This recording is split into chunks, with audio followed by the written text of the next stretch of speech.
Hi, listeners. Stories have so much power, and so does whoever controls the narrative. It is time that we dissect and analyze these stories. I am Vipul, and this is Folk Tales.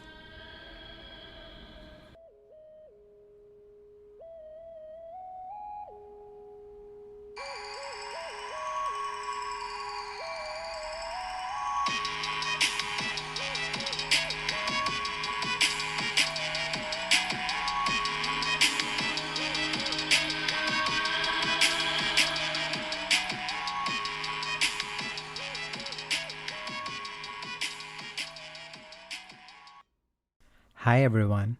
This week's fairy tale is from The Wind Children and Other Tales from Japan, a collection retold by Samira Kyrillos, called Shippeitaro.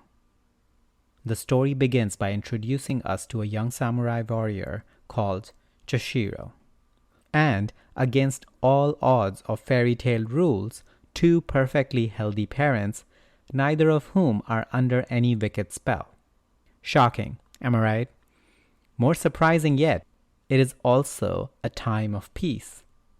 With no urgent need to seek fortune or save any lost family members, logic dictates that Chõshirõ should count his lucky stars and hope life stays that way.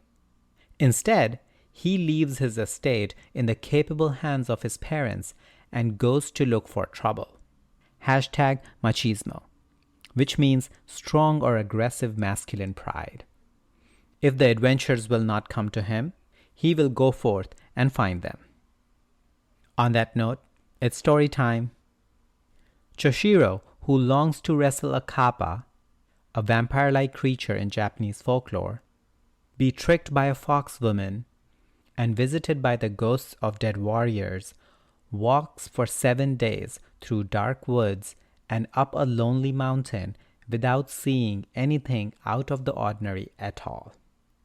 On the 7th night, things start looking up when he gets stranded in the middle of nowhere and comes across the ruins of a spooky little temple.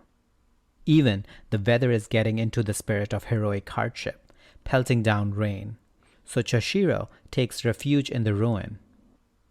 I set off in search of adventure and have so far found nothing, he tells himself. I'd better give myself a good night's sleep. Who knows what tomorrow will bring? At midnight, Chōshirõ is woken up by a series of ear-splitting shrieks and yowls, and snatches up his sword to go investigate. Outside the temple, he sees 9 white cats wearing hats, flourishing fans, dancing on their tails, and wailing a song about the unknowable whereabouts of Shippeitaro, and how much they don't want to meet with him. Who is Shippeitaro? Chōshirõ doesn't know, but he plans on finding out. Adventure at last. He goes back to sleep, contemplating what wickedness may be afoot. The next morning, he spots a path that he does not recall having been there the day before, and follows it out of the trees onto a plain. He reaches a mansion on the outskirts of a small village, where the sound of crying draws him inside. The entire household is sitting around one girl, all of them weeping. At first, they brush off Chōshirõ's offer to help, but when he persists, the girl's mother explains their situation. A malicious spirit lives in the ruined temple on the mountain. Every year, it demands the sacrifice of a young girl, and if denied its prey, sends storms to destroy the crops. The particular girl is to die in 7 days' time. Undaunted, Chōshirõ reveals that he spent the night in that very temple and is delighted by the awe of his audience. He asks for the maps of the surrounding villages and makes his way around the region, inquiring about the identity of Shippeitaro, without any success. By the 7th day, he is losing confidence. Sitting by the stream to rethink his strategy, he is astounded to hear that mysterious name being called right behind him. When he turns around, he sees an enormous dog bounding away in answer. Chõshirõ hastily joins its master, an elderly gentleman who turns out to be the local lord, and asks if he can borrow the dog for one night. With some reluctance, the lord agrees. Chõshirõ then dashes back to the sorrowful household, only to learn that the girl is already en route to her death. He catches up with the sacrificial procession halfway up the mountain and lets the girl out of the wooden coffin, ordering her to go home and hide while he continues on with the empty box. It doesn't remain empty for long.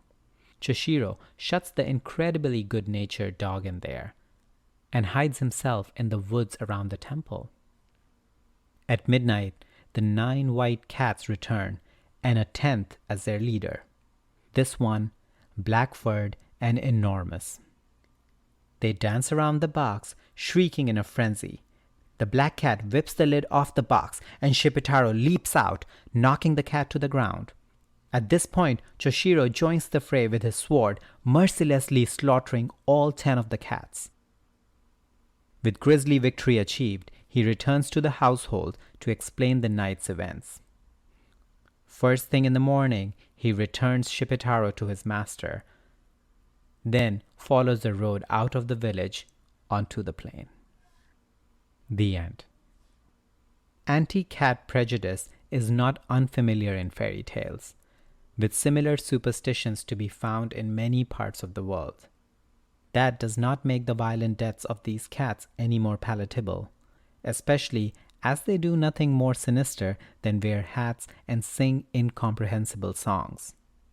However, I'm very pleased that the girl manages to avoid all forms of sacrifice, and Chõshirõ does not propose to her and no one offers her up as a reward, thank goodness. But anyone who goes around killing cats is no hero of mine. On that note, bye for now. Let me know your thoughts on the story and our discussion by emailing me on woketalespodcast@gmail.com or through social media at woketalespodcast on Instagram and woketalespod on Twitter. And please rate, review, and like Woke Tales Podcast, and don't forget to subscribe so you can easily access our weekly stories. If you have any story recommendations, or if you want to come dissect and analyze a story with me, give me a shout out on email or social media, because whatever you do, keep dissecting and keep analyzing.